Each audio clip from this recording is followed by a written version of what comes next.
दोस्तों, जिस जगह पर एकलव्य ने अपने गुरु द्रोणाचार्य को अपने दाएं हाथ का अंगूठा गुरु दक्षिणा के रूप में काट कर दिया था, ऐसा माना जाता है, उस जगह पर आज एकलव्य का एक छोटा सा मंदिर है। हरियाणा राज्य के गुरुग्राम अर्थात गुड़गांव में खांडसा इलाके में यह एकलव्य जी का छोटा सा मंदिर है। आप सभी को गुरु द्रोणाचार्य और एकलव्य की कथा पता है, लेकिन अपना अंगूठा काट देने के बाद फिर आगे एकलव्य का क्या हुआ, एकलव्य की मृत्यु कैसे हुई, इन बातों के बारे में अत्यंत दुर्लभ जानकारी मैं इस वीडियो द्वारा आपको बताने जा रहा हूं। दोस्तों, महाभारत यह दुनिया का सबसे पुरातन और सबसे बड़ा ग्रंथ है। महाभारत में हजारों व्यक्ति रेखाएं चित्रित की गई है। मुख्य ग्रंथ के अलावा हम अगर महाभारत से संबंधित कथानक और उपकथानकों को ध्यान में लेते हैं तो महाभारत ग्रंथ का विस्तार बहुत ही ज्यादा हो जाता है, कई गुना बढ़ जाता है। निषाद राजपुत्र एकलव्य महाभारत का एक ऐसा ही अनूठा और अद्वितीय व्यक्तित्व है। एकलव्य का गांव था श्रृंगवेरपुर या सिंगारपुर। यह गांव प्रयागराज इलाहाबाद से लगभग 40-45 किलोमीटर की दूरी पर गंगा नदी के किनारे पर बसा हुआ था। सिंगारपुर यानी भिल राजाओं की, निषाद राजाओं की, वन्य राजाओं की राजधानी का नगर हजारों सालों से रहा था। रामायण में भी हमें सिंगारपुर और यहाँ के निषाद राजाओं का वर्णन मिलता है। महाभारत के समय पर यह एक समृद्ध और सुंदर नगर था और वहां के राजा थे व्याध राजा हिरण्यधनु और उनकी पत्नी का नाम था रानी सुलेखा। एकलव्य यानी इन्हीं दोनों के इकलौते संतान थे, राजपुत्र थे। एकलव्य के पिता व्याध राजा हिरण्यधनु का जंगल साम्राज्य बहुत ही बड़ा था। गंगा नदी के दोनों किनारों पर रहे जंगलों पर इनकी मालकियत थी। उनकी खुद की नौसेना भी थी और व्याध राजा हिरण्यधनु मगध के सम्राट जरासंध के मांडलिक तथा मित्र राजा थे। वैसे तो एकलव्य का असली नाम था अभिद्युम्न, लेकिन उसके जिद्दी स्वभाव के कारण उसे एकलव्य यह पदवी हासिल थी और अपने मूल अभिद्युम्न नाम से भी वह एकलव्य नाम से ही ज्यादा प्रसिद्ध है। दुनिया का सर्वश्रेष्ठ धनुर्धारी बनने की एकलव्य ने ठान ली थी और उसे अपने इस सपने को पूरा करने के लिए किसी समर्थ गुरु की आवश्यकता थी। दोस्तों, महाभारत के समय पर धनुर्विद्या यानी केवल तीर चलाना नहीं होता था, उसमें उससे जुड़े हुई कई सारे विद्याओं का भी समावेश किया जाता था, जैसे कि विषशास्त्र, रसायन शास्त्र, विस्फोटकों का ज्ञान आदि आदि। धनुर्विद्या यानी उस समय का सबसे एडवांस साइंस था। जैसे आज के जमाने में मिसाइल टेक्नोलॉजी का महत्व है, वैसा ही महत्व उस जमाने में धनुर्विद्या का था और यह ज्ञान बिल्कुल दुर्लभ और गुप्त रखा जाता था। किसी सक्षम गुरु की निगरानी में ही इसे हासिल किया जा सकता था। उस समय पूरी पृथ्वी पर सिर्फ 2 ही ऐसे तज्ञ गुरु थे जिनका कोई मुकाबला नहीं था, जिनमें पहले थे भगवान परशुराम, जिनका आश्रम महाराष्ट्र के कोंकण में स्थित था, और दूसरे थे गुरु द्रोणाचार्य, जिनका गुरुकुल हरियाणा में गुरुग्राम में था। दुर्भाग्य से उस वक्त भी हमारे समाज में जाति प्रथा और ऊंच नीच का भेद था।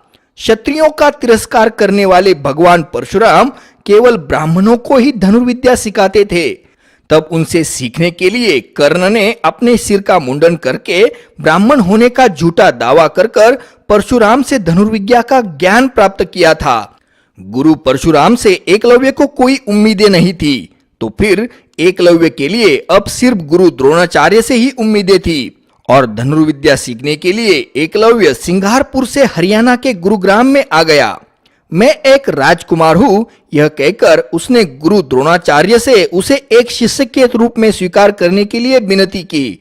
लेकिन उस वक्त द्रोणाचार्य केवल कुरु वंश के ही राजकुमारों को सिखाते थे। वह अब हस्तिनापुर साम्राज्य के एक नौकर थे। तो फिर उन्होंने एकलव्य को नकारा और बाद में तो द्रोणाचार्य एकलव्य को भूल भी गए, क्योंकि उनके गुरुकुल में रोज कई सारे लोग धनुर्विद्या सीखने की चाह लेकर आते थे। द्रोणाचार्य के इनकार से एकलव्य बेहद दुखी हुआ था, लेकिन वह अपने नाम की तरह ही बहुत जिद्दी था। किसी भी हालत में धनुर्विद्या में दुनिया का सर्वश्रेष्ठ व्यक्ति होने की उसने ठान ही ली थी। अपने गांव सिंगारपुर वापस जाने के बजाय एकलव्य वही गुरुग्राम के आसपास के जंगल में कुटिया बनाकर रहने लगा था।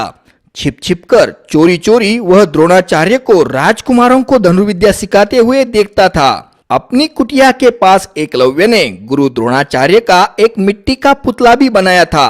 ऐसा कहते हैं कि एकलव्य ने जहां जहां पर गुरु द्रोणाचार्य के पैरों के निशान पड़े थे उस जगह से मिट्टी को इकट्ठा कर कर द्रोणाचार्य की मिट्टी की मूर्ति बनाई थी। रोज छिप छिप कर गुरु द्रोणाचार्य को कुरुवंश के राजकुमारों को धनुर्विद्या सिखाते हुए देखना और फिर बाद में वापस अपनी कुटिया पर आकर जो भी उसने देखा उसे फिर से दोहराना, उसका अभ्यास करना और कड़ी मेहनत करना, यही दिनचर्या एकलव्य की सालों तक रही थी। एक दिन एकलव्य अपनी धनुर्विद्या का अभ्यास कर रहा था। तभी गुरु द्रोणाचार्य का पालतू कुत्ता वहां पर आ गया और एकलव्य को देखकर भौंकने लगा। एकलव्य की एकाग्रता में, उसकी साधना में उस कुत्ते के भौंकने से व्यत्यय आने लगा। तब एकलव्य ने कुछ इस तरह से बाण चलाए कि वह सभी बाण बराबर कुत्ते के मुंह में घुस गए और इस तरह से घुस गए कि उन तीक्ष्ण बाणों के कारण भी उस कुत्ते का भौंकना तो बंद हो गया था, लेकिन उसके मुंह को जरा भी जख्म नहीं हुई थी। मुंह में बाण लेकर वह कुत्ता जब गुरु द्रोणाचार्य के पास वापस गया तब वह अनूठी धनुर्विद्या देखकर सभी लोग हैरान रह गए और इस महान धनुर्धारी को देखने के लिए गुरु द्रोणाचार्य सहित सभी राजकुमार उस कुत्ते के पीछे पीछे गए। वह कुत्ता अब उन सबको एकलव्य के पास ले गया। जब एकलव्य ने गुरु द्रोणाचार्य को आते हुए देखा तो उसने बड़े ही आदरपूर्वक उनके चरणों पर अपना सर रख दिया। जब द्रोणाचार्य ने वहां पर रहा उनका खुद का पुतला देखा तो वह बड़े हैरान भी हो गए। उन्होंने बड़े प्यार से एकलव्य से पूछा कि तुमने इतनी महान धनुर्विद्या कहां से सीखी है, तुम्हारा गुरु कौन है? तब एकलव्य ने बड़े आदरपूर्वक उन्हें उत्तर दिया कि आप ही मेरे गुरु हो और अपनी सारी हकीकत उन्हें बता दी। तब गुरु द्रोणाचार्य ने एकलव्य से गुरु दक्षिणा के तौर पर उसके दाएं हाथ का अंगूठा मांग लिया। दोस्तों, यह एकलव्य की कड़ी मेहनत और लगन की गुरु द्रोणाचार्य ने की हुई क्रूर चेष्टा थी, लेकिन ऐसा करने के पीछे भी गुरु द्रोणाचार्य की अपनी खुद की 3 वजह थी। उसमें से पहला कारण था कि द्रोणाचार्य ने अर्जुन को दुनिया का सर्वश्रेष्ठ धनुर्धारी बनाने का वचन दिया था और यहाँ पर यह भिल निषाद राजकुमार अर्जुन से भी कई आगे धनुर्विद्या में निकल गया था। दूसरी वजह यह थी कि एकलव्य ने छिपकर चोरी से विद्या ज्ञान ग्रहण कर लिया था, जो कि उस समय पर एक बड़ा ही गंभीर गुनाह माना जाता था और एकलव्य के लिए वह उसका दंड था।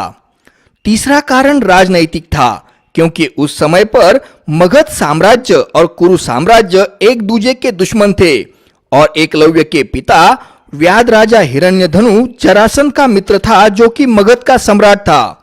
मगध साम्राज्य का उसका पिता मांडलिक भी था और इन्हीं 3 वजहों के कारण गुरु द्रोणाचार्य ने उसके दाएं हाथ का अंगूठा गुरु दक्षिणा के तौर पर मांग लिया था। जब गुरु द्रोणाचार्य ने उसे अंगूठा काटकर मांगा तब इस जिगरबाज एकलव्य ने अपना अंगूठा बिल्कुल हंसते हंसते काटकर अपने गुरु द्रोणाचार्य के चरणों पर रख दिया था। उसकी गुरु भक्ति को देखकर गुरु द्रोणाचार्य बड़े प्रसन्न हो गए थे और उन्होंने उसे कई सारे आशीर्वाद भी दिए थे।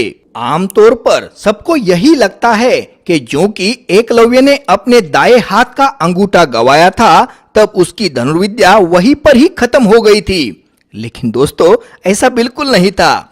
जिद्दी एकलव्य ने सिंगारपुर वापस आकर अपना अभ्यास 4 उंगलियों से ही जारी रखा। अपने अंगूठे की कमी को अपनी जबरदस्त इच्छा शक्ति से उसने मात दे दी थी। उसने 4 उंगलियों से तीर चलाने में महारत हासिल की थी और जल्द ही बुद्धिमान एकलव्य के समझ में यह बात भी आ गई थी, अंगूठे का इस्तेमाल किए बिना केवल 4 उंगलियों से ही तीर चलाने से वह बिल्कुल सीधा जाता है। अगर अंगूठे का इस्तेमाल किया तो धनुष्य को हमें थोड़ा तिरछा करना पड़ता है। तो फिर क्या था, एकलव्य की धनुर्विद्या बिना अंगूठे के और भी ज्यादा बेहतर हो गई थी और एकलव्य का अनुकरण कर कर सारे निषाद, भील और वन्य समुदाय के तीरंदाजों ने भी बिना अंगूठे से ही तीर चलाना शुरू किया था। दोस्तों, हजारों सालों से यह वन्य लोग, निषाद लोग, आदिवासी लोग केवल 4 उंगलियों से ही तीर चलाते हैं। आज भी वह सिर्फ 4 उंगलियां इस्तेमाल करते हैं और अंगूठा हमने गुरु को दे दिया है ऐसा मानकर अंगूठे को तीर से स्पर्श नहीं होने देते हैं। और दोस्तों, अजरज की बात तो यह है कि केवल 4 उंगलियों से तीर चलाने वाले भील, निषाद और वन्य समुदाय के लोग बहुत ही माहिर और कुशल है। आज की मॉडर्न आर्चरी में भी केवल 4 उंगलियों से ही बिना अंगूठा लगाए हुए ही तीर चलाया जाता है। इस पद्धति का जनक भी हम एकलव्य को ही मान सकते हैं। सिंगारपुर में आने के बाद कुछ दिनों के बाद ही एकलव्य की शादी एक दूसरे निषाद राजा की बेटी राजकुमारी सुनीता से हो गई थी। एकलव्य को केतुमान नाम का एक पुत्र भी प्राप्त हुआ था। व्याध राजा हिरण्यधनु की मृत्यु के बाद एकलव्य राजा हो गया और उसका बेटा केतुमान भी आगे चलकर एक महान धनुर्धारी साबित हो गया था। बाद में राजा बने व्याध राजा एकलव्य ने मगध का सम्राट जरासंध, हस्तिनापुर का सम्राट दुर्योधन और छेदी का राजा शिशुपाल, इन तीनों लोगों से गहरी मित्रता बढ़ा ली थी। जरासंध, शिशुपाल और दुर्योधन के साथ एकलव्य ने कई सारे राजनैतिक समझौते भी कर लिए थे। एकलव्य अर्जुन का प्रतिस्पर्धी था, इसलिए उसे अपनी ओर करने के लिए दुर्योधन ने उसे हस्तिनापुर के कई सारे जंगलों के इलाकों की जागीरी दे दी थी। जब धर्मराजा युधिष्ठिर ने राजसूय यज्ञ किया था, तब एकलव्य ने धर्मराजा युधिष्ठिर के लिए महंगी चप्पलों का उपहार भी दे दिया था, ऐसा भी वर्णन महाभारत में है। जब भगवान श्री कृष्ण ने रुक्मिणी स्वयंवर में महाराष्ट्र के विदर्भ से रुक्मिणी की इच्छा से रुक्मिणी का अपहरण किया था, तब शिशुपाल और जरासंध इन अपने प्यारे दोस्तों के साथ एकलव्य भी वहां पर उपस्थित था। भगवान श्री कृष्ण का पीछा करने में एकलव्य सबसे आगे था। तब एकलव्य की तीरंदाजी देखकर खुद भगवान श्री कृष्ण भी दंग रह गए थे। बाद में भगवान श्री कृष्ण भीम के द्वारा जरासंध के मृत्यु का कारण बन गए थे। अपने परम मित्र जरासंध की मृत्यु के बाद उसका बदला लेने के लिए दुर्योधन के उकसावे पर एकलव्य ने एक बहुत बड़ी निषाद सेना को लेकर गुजरात में स्थित भगवान श्री कृष्ण की सोने की द्वारका नगरी पर बड़ा जबरदस्त हमला भी कर दिया था। एकलव्य ने यादवों की सेना का बहुत ही बड़ा जबरदस्त नुकसान भी किया था। इस युद्ध में तो भगवान श्री कृष्ण का पुत्र सांब एकलव्य के हाथों मरते मरते ही बचा था। बाद में फिर श्री कृष्ण और एकलव्य का द्वंद्व युद्ध हुआ था और इस द्वंद्व युद्ध में भगवान श्री कृष्ण ने एकलव्य के सिर पर पत्थर मारकर उसे मार डाला था।